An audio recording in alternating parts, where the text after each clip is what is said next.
Hello, lovely honor students. I'm giving you guys a challenging new set of problems tomorrow where you're actually going and predicting products. This is the second half of your reading.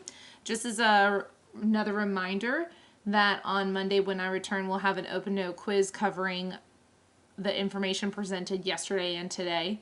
And you can also use your notes to help you on the open note quiz. So for predicting products, this is when you're going to be given your reactants and you have to determine what products would come for them. So there's really 3 steps in order to do this. The first thing you want to do is determine the type of reaction. We can do this by actually characterizing what our reactants look like, and that can help us figure out what type of reaction we're dealing with. Once we've done that, we're going to apply a generic equation, which I introduced to you in your last video. And then finally, when we're predicting the products, we're going to remember that for most of these, they're going to be ionic, and that we want our final products to have an overall charge of 0. So that's appearing once again here. With the exception of if we have a combustion reaction, a standard combustion, our products are always going to be water and carbon dioxide. Okay, so I'll take you through a couple examples just to see if you understand. Okay, so first, determining type of reaction. You guys should be pros at this based on your work from today. So we're going to think which one of these 5 reactions it looks like.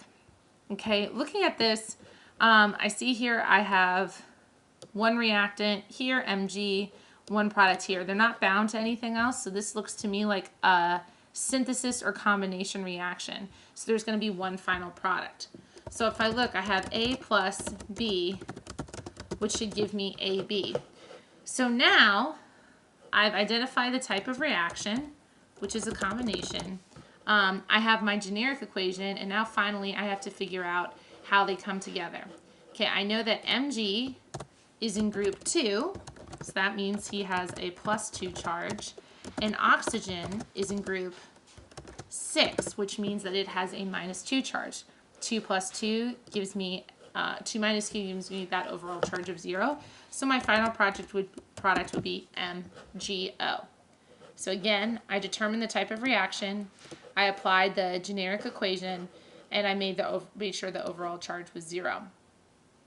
Let's look at our second example. Okay, I'm noticing this example is a little bit different. I have Cl2, which is chlorine, but over here I have a compound, which is Al2O3. This looks most similar to a single replacement reaction. The single replacement typically is going to follow this. I have AB, I have aluminum and oxygen bound together, plus C. Now here's where this can get a little bit tricky. Okay, do we think that Al is going to detach and go with Cl, or do we think that O is going to go with Cl? Okay, this is where we need to remember something important. Ionic compounds are made of a metal and a nonmetal. So in this case, we have Cl, the hussy, if you remember from the other day. Cl isn't going to want to bind to oxygen, another nonmetal. Instead, it's going to want to go with aluminum, which is the metal. And we know that's going to be the cation, so it's going to go first. So our A, in this case, aluminum, is going to bond with C, which is in this case chlorine. And then that would bump off our other nonmetal, in this case oxygen, to be by itself. Okay? So now I've got to determine how A and B, in this case aluminum and chlorine, are actually going to come together. Aluminum is in group 3, so it has a +3 charge.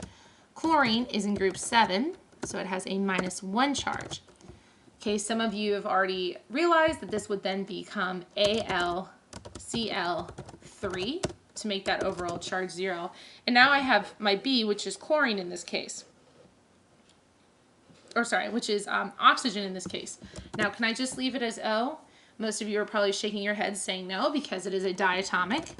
I leave that as O2. So you want to remember your NIH rule for diatomics. So now I've successfully predicted a product for a single replacement. Let's look at number 3. Okay, what type of reaction do we think we see here? Okay, we have 2 compounds that are reacting together, aluminum hydroxide and, which I need to fix a mistake here before we move on, aluminum hydroxide and ammonium chloride. So when we have 2 reactants, or 2 reactants that are both compounds, we can say that this would be a double displacement reaction. Now here's where the generic equation really helps us a lot. We have AB plus CD gives us AD plus CB. Now this is intentional. We have our metal, which is A, is going to bind to the other nonmetal, which is D, to give us AD. Over here we have nonmetal C, or sorry, metal C, which is going to bind to nonmetal B. So if you notice in this case, we have our two metals, which are listed first, and our two nonmetals, okay?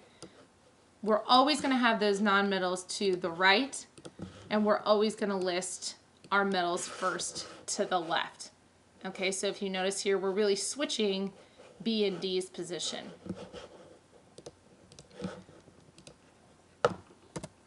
Okay, so now that we know this, we're going to go ahead and predict our products. So A and D are going to go together in this case. In this case, our A is aluminum, and our B, in this case, is chlorine. Okay, so now we have aluminum, which we again know has a +3 charge, and chlorine, which we know has a -1 charge. So when these go together, our first product, AD, becomes AlCl3, as we saw in a previous problem. For our second example, or for our second product, CB, we know that C is NH4, which is ammonium. That has a +1 charge. And our B is hydroxide, which has a -1 charge.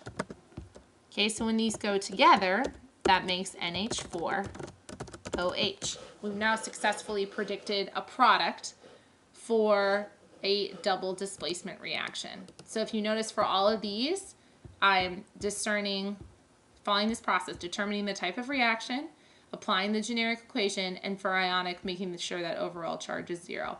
My final example is kind of the exception here. It's when I have a combustion with water and carbon dioxide always going to be my product. The way I know that it's going to be a combustion is I see that it has O2, and I also have C and H on this side. Anytime you have carbon and hydrogen bound together here in some combination reacting with oxygen, the products are always going to be the same. That's carbon dioxide and water, which actually makes that really simple, really nice. So if we ever see something that looks like this, we're always going to see carbon dioxide and water as our product. Okay, so if we identify that it is a combustion with a carbon hydrogen reactant, carbon dioxide and water are always products. That actually is a really nice simple one. Not too much we have to do with that one. Now this final one, we haven't done this type before. We have one single reactant, which tells us that we're dealing with a decomposition. What two things can decompose? Aluminum and oxygen. So we have then aluminum, which we know is not a diatomic. But what about O2? Well, I just gave it away there. It is O2. So it breaks down. So again here, I've identified it was a decomposition, which means that AB is going to break down into A plus B, and that's how I end up getting my final products of Al and O2.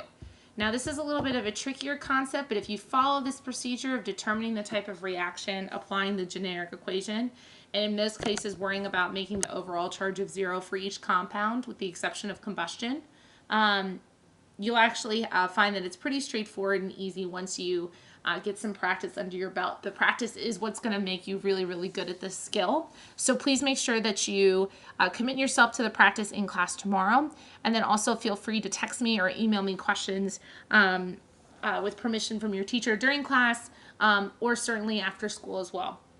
All right, guys, have a good day. And for last day without me tomorrow, so enjoy the freedom while you can. All right, bye.